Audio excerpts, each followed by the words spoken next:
சென்னையில் நேற்று முன்தினம் மாலை கரையை கடந்த வர்தா புயல் காசிமேடு மீனவர்களை கலங்கடித்து சென்றுள்ளது. இது குறித்த சிறப்பு தொகுப்பை தற்பொழுது பார்க்கலாம்.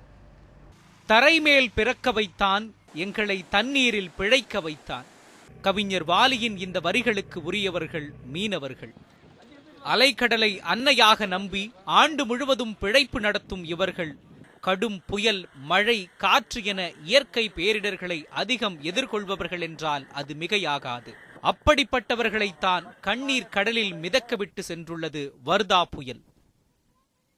வானிலை ஆய்வு மைய எச்சரிக்கை வந்ததுமே பாதுகாப்பு ஏற்பாடுகளை செய்யத் தொடங்கிய காசிமேடு மீன்பிடி துறைமுக மீனவர்கள் படகுகள் அனைத்தையும் ஒன்றோடொன்று பிணைத்து கட்டி புயல் காற்றை எதிர்கொள்ள தயார் நிலையிலேயே இருந்தனர்.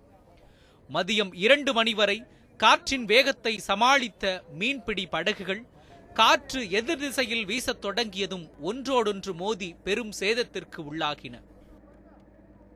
2 மணிலேருந்து 5 மணி வரை காற்று வேகமாக வீசிச்சு.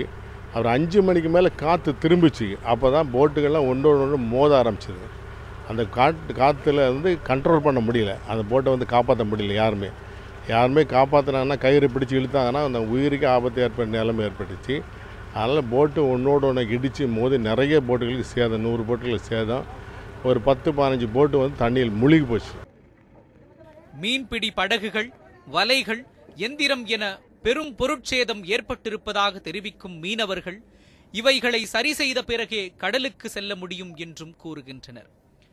காசிமேடு மீனவ கிராம மக்களின் நிலைமை இவ்வாறு இருக்க, திருவெற்றியூர் குப்பம் மீனவர்கள் தங்களது மொத்த வாழ்வாதாரத்தையே இழந்து வாடுகின்றனர்.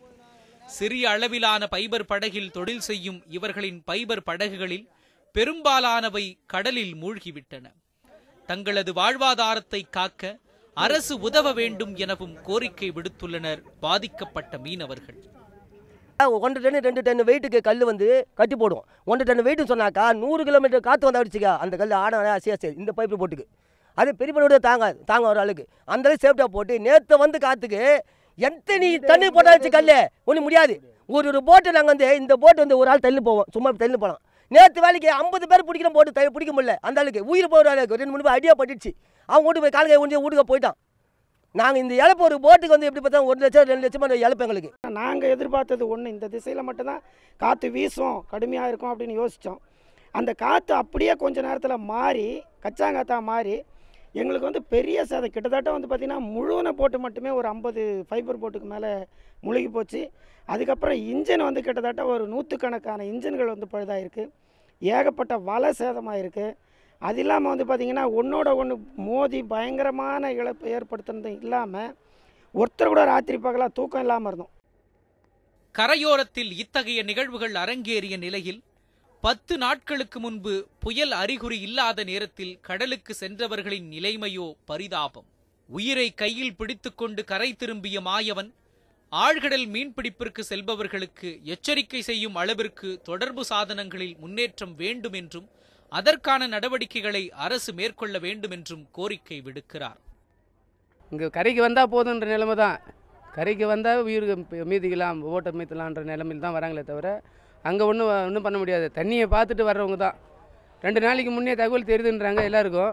அவங்க தகவல் தொழில்நுட்பம் இவ்வளோ வளர்ந்துருக்கிற 2 நாளைக்கு முன்னே தெரியும் போது எங்களுக்கு 1 நாளைக்கு முன்னே தெரிஞ்சால் கூட நாங்கள் உஷாராகி கிளம்பி வந்துடுவோம்.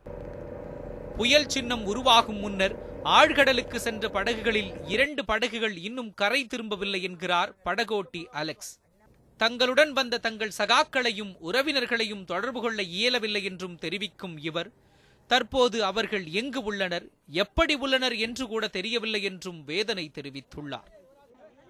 கடலோட சிட்டம் எங்களுக்கு காற்று கொஞ்சம் ஒரு மாதிரி எங்களை தொழில் பண்ண முடிஞ்சதுனால நாங்கள் ரொம்ப மேலே ஈஸ்டில் இருந்தோம். நம்ம வீட்டை நெருக்கி போகலான்னு வழி கிட்ட நெருக்கி வந்தோம்.